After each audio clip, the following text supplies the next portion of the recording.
Welcome back, everybody. I know it's been a while, but the summer's been brutal all over. Eastern Kentucky's had some bad flooding issues, and I think the death toll's a total of 39. And our hearts go out to those people. Luckily, our land was high enough above elevation that we were unaffected by it, but we kept building, kept progressing. So it's been a while. A lot of hardship up here, a lot of good times at the same time. This is kind of where we're at now. So we're going to go across the top of the land, which is a predominant living area that we use, and kind of let you know where everything's at. So the newest and exciting project is the workshop. That's come out really nice. So as you can see, the first half is done. We're going to get some siding that we're going to put up on some slab wood. And we had a dog kennel donated by our nice neighbor. Someone put our doggies in the shade. I think the workshop, all in all, has come out really good. The frame of it was built with milled wood from the local sawmill, rough cut wood. Windows were donated by our cousin who got them from working at his boss's house when he got new windows and was going to throw them away. Our roof came out really good. We've got everything we need for the gutter system. We just have to install it, and then we'll run into our IBC tanks over there, start catching our own rainwater in large quantities. We're able to move the generator farther away. Generator is another issue. It runs, but it's not producing power.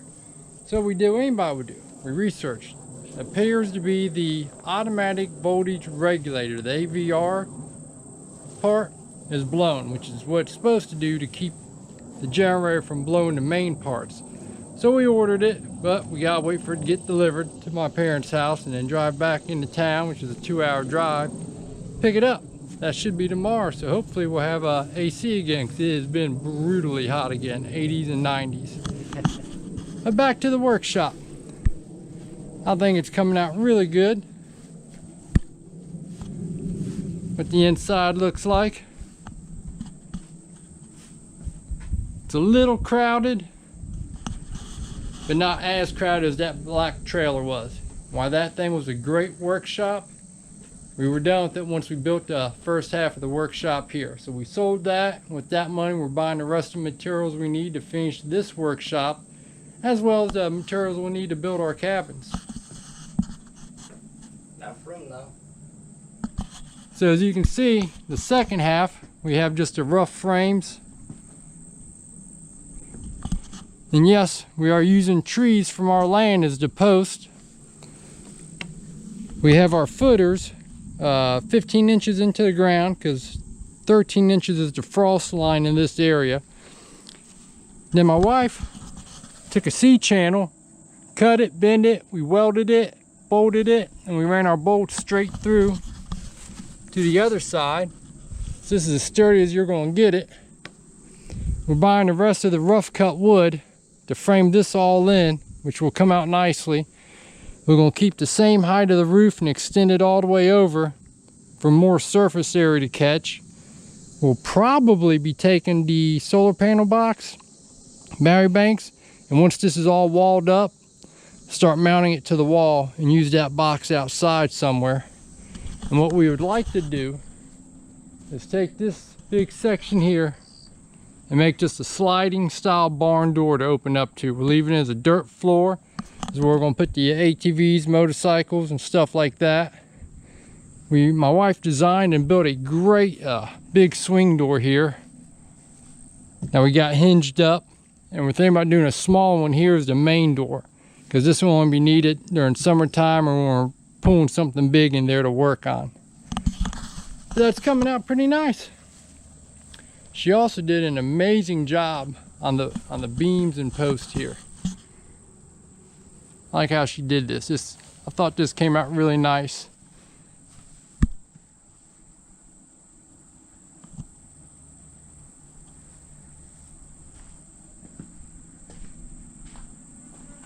So we got that blocked in nicely and looks good too. Another thing we've been working on is our boneyard. It's been primarily over on the other side of camp, which wasn't bad at the time. But now that our workshop is here, we're doing most of our building here, and our cabin's going to be built out there, so we need our supplies closer. So we got some of it moved over here. That's the PVC pipe and gutter downspouts we need for our rain catch, which we'll get to in another video. Just some of our good building wood. Some raw materials we'll use for any projects we can find and think of. Oh yes, that is a refrigerator you see. Ours died on us. We had to go 3 weeks before we could get a new fridge, which was another battle in itself. But we got a new fridge and it's running good now.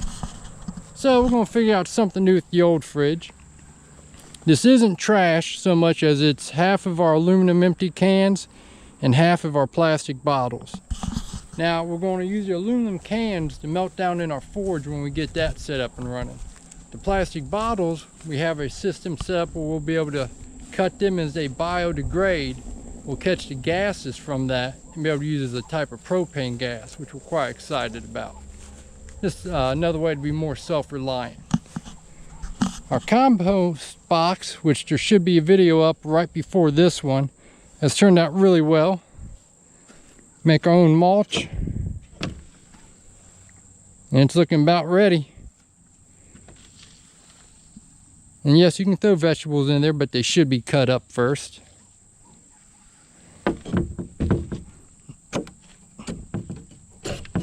This whole thing was just made out of old skid wood that was being thrown away. The remainder of our windows that my cousin has donated. A few doors. Cinder blocks that we've yet to use, and our random metal collection of pieces we might use down the road when we need them. But let's go to the orchard, because that's a whole nother good time waiting to happen. So our orchard is on season 2. About 30 of the trees have started producing fruit, which is really good. But just like the first season, we're battling something called rust. For those of you that just think you plant a fruit tree and it does great, I wish it were that simple. Rust is a fungus that comes from another tree that can be in the wind up to 500 miles. So the brutally hot summer toasted our berry bushes, so we didn't get a whole lot of berries out of them, which was sad because those are really good berries. But the rust has become a major battle. And what we're going to have to do is, at the end of this fall, do what they call a heavy pruning. About a third of the tree has to come off. Rust is something that lays dormant in winter time, but you can battle it, but you have to battle it in springtime. So we've had a few issues with deer still. We've put up our PVC pipe with Irish Spring soap that has helped keep most of the deer away, but not all of them. But the rust is an ongoing issue, and we've had so many projects up here, you just can't work on everything at once. So the peach trees are affected the most by it. And it's called rust because, well, it just looks like rust on your leaves. So that tree I did a pruning earlier than I wanted to, but it did help that tree out tremendously. But like this one, I don't know if the camera really shows it as good, but every leaf on there is ate up with rust. So that's something we're going to have to be proactive at the end of fall in the pruning, and proactive at the beginning of spring to treat it. There's a couple organic methods using, a couple of non-organic methods. I'm going to do some research and see which ones are just the best and best results. I'm going to go with that. Our pear tree has done phenomenally well. Really good sized pears. I mean, those are about ready to be picked. This is only its second season up here. I thought they've turned out really good.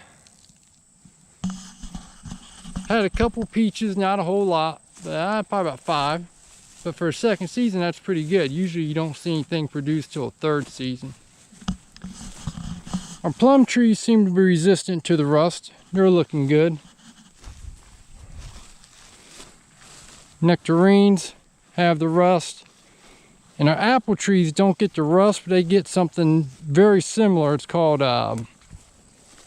what is that called? Cedar rust. That's what it's called on an apple tree. So that's something else we got to work on with the pruning. But we did get some apples that were quite good. I think we got 3 or 4 total.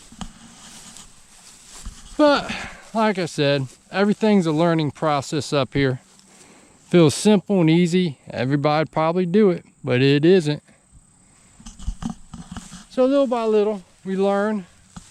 We figure out how to do better the next season, and that's where we're at. So the orchard, not much you can do to it during the summertime. You can't fight the rust. It primarily flares up when the trees are getting wet and it's getting really hot out and that moisture is trapped within it. The best way to deal with this is to do a heavy pruning where the open is the center of the tree is opened up more and it airs out easier to let the water dry. But they won't die from it. So keep on moving forward with that. The solar has been our lifesaver up here, because even without the generator, we're able to run our side window unit, which helps. On the days where it's 85 and higher, it barely helps. That's why we use the generator for the big AC unit in the camper. But until then, it's better than nothing. Hardest part is just coming out here working and the humidity's so high, you're just pouring sweat out. Like I have streams of it all the time, and not having a cold place to recover at makes it very difficult. But the workshop is about done. We should have this all done and tidied up before winter time. I can't imagine we wouldn't. Dog kennel's a great new improvement, because that's how we're going to make some of our money up here, breeding boxers. Very excited about that. Our 2 main IBC totes are full of water because we catch the rainwater.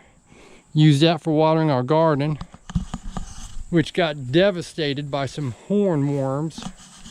My son built a great fence to keep the deer and a rabbit out, which has helped, but all that damage is done by a green caterpillar called a hornworm.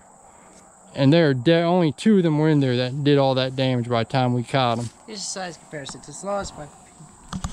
So what we need to do is an organic spray you can buy that'll deal with them. So have to be better next season. Now next season we plan on doing a much bigger garden, because the workshop's done and we can put more time in working the land like we originally wanted to. So all this from here all the way over almost to that pile, we're going to fence up real nice, till the ground, get some better soil thrown mixed with it, and make all this our garden for growing. This was the old bone pile, and we left this stuff over here because we're going to use it for building the fencing for the garden fence. And we got a clever idea we're going to try out for making some raised beds. Part of the living up here is working with what you've got and making as much as you can without having to buy things. So those IBC totes, we found a place in Lexington that are giving them away, hundreds of them, but they don't have the cages for them. So that means you wouldn't be able to hold a liquid in there. But what we want to do is buy them without the cages. We'll get them for free, I should say. Cut them in half. Each half would be a raised bed. And we'll take all this wood here and build a wood framing around them. And this is all donated to us from our cousin Corey, who gets this from job sites where they're thrown away. Now me and a young man spent about 4 days denailing all this, which was just a pain in the ass. But all this will get used, and it's all good wood. And yes, that's my new improved clothesline. It works great. You know, the beautiful part about hanging your clothes out to dry, it doesn't ever break on you. Always works and takes no electricity. Just takes a little more time, which I'm all right with. But yeah, it's been a rough summer. We're getting there, a little bit at a time. We did get some new toys up here for me and a young man to play with. We bought some legit battle-ready sabers, which we'll do a video on later. But pretty cool. Sound effects, all the colors. I'm kind of stoked. There's a bit of a geek in all of us, am I right? But the rest of it, this is what we keep cut back with just a push mower. It's got an automatic pull, but it's still a challenge. About 3 days of what it takes to cut this top part all the way over to the end of the orchard. Got some of the scrap wood had just bad wood, and it's going to get burnt. Cutting a few trees out of the way. We're going to burn those as well. But all in all, we're still alive and going strong. Some days are just so hot, all you can really do is just survive the day, plan for the next one. But we're getting there. I'm going to do a new fire pit soon. The barrel's falling apart. What I want to do is dig up a rectangular form there, make a mold, and pour a concrete one in its place. It's going to be a little bigger and better for using, especially for winter time. But all in all, a little bit at a time. So the next video hopefully will be with us building the rest of the workshop. Now that we're back to using the GoPros, because I got my editor back. Thanks again, Jonathan. Just proven a Schrute buck is worth more than a Stanley nickel. Take that for what it is. But yeah, I'm quite excited about getting this finished up. I know firsthand it took us the longest to pour the foundation of that 6,000 pounds of concrete, not counting the rocks. And it took a while, but we got it done. The framing part went really fast, so that's how I know this is going to go quick. The wife is actually down working on the roadway, which is something that's, I mean, it's a roadway, it gets washout. It's something we constantly have to keep up on, but we're looking for ways to make it better. We got some drainage pipe that we're going to use in certain areas of the roadway to help keep it from washing out so bad, so it doesn't require as much maintenance. But everything's a learning process up here. You know, I thought planting trees would be easy. There's a lot more to it. Off-grid or homesteading, however you want to look at it, you got to become a master of all of it. You can't half-ass know a little bit of it. You've got to do the research and learn it all, or you'll constantly be struggling. But all in all, we've been up here 19 months. Far cry from how we live now from the way we lived when we first got here. I gotta say, I'm proud of my family. You gotta have a strong fortitude to not let the things that go wrong get you down. And you gotta have commitment for everybody to be on board to get the things done that have to get done. And I couldn't be prouder of my wife or my son. I couldn't have done this without my wife. She's my rock.